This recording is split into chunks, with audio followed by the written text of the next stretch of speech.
lebih kurang lagi 3 jam Akil nak start untuk final penyampai baru era. Akil nervous at the same time, Akil excited. And kau nak tahu tak? Sekarang ni Akil seorang je dah sampai. Maksudnya Akil first sampai. Sebab Akil percaya Akil datang awal. Sebab Akil nak grab nombor 1 tu cepat-cepat.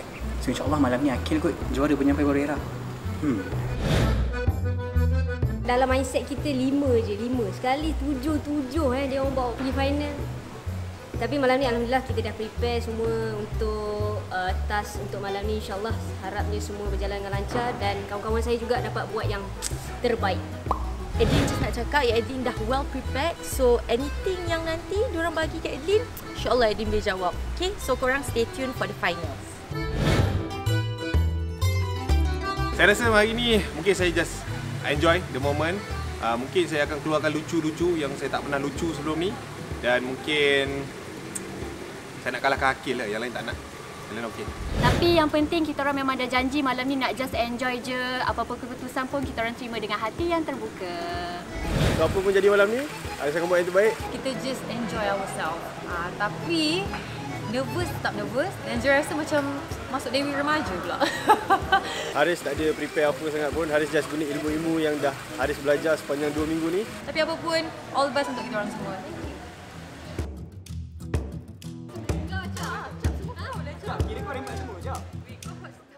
This is real. This is real lagi. Final lagi.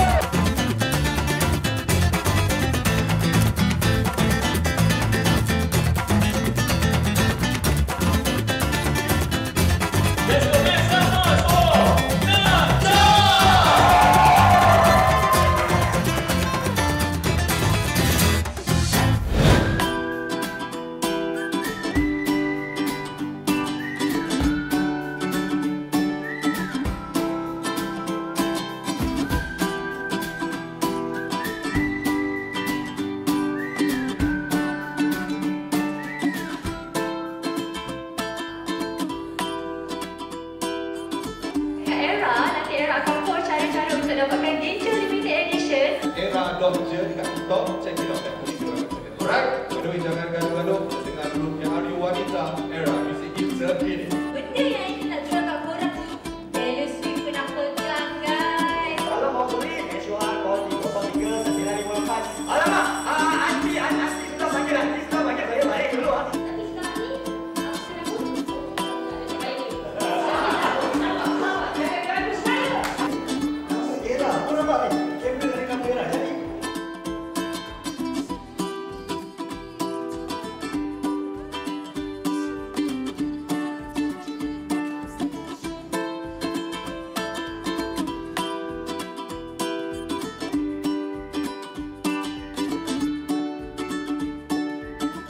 Tapi malam ni you guys dah up another level.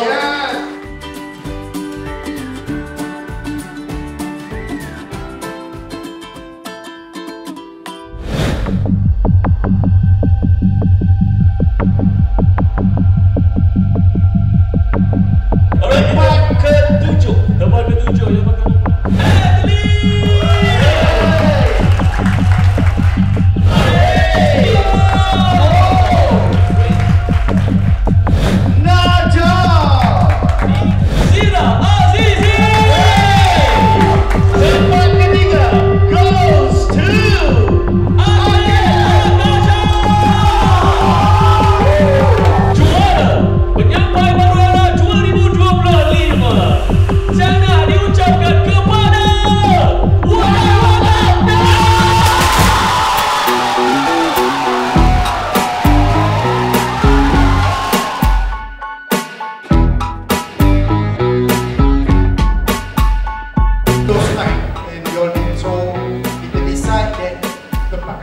tempat ketiga, tempat keempat dan tempat kelima di bersama track.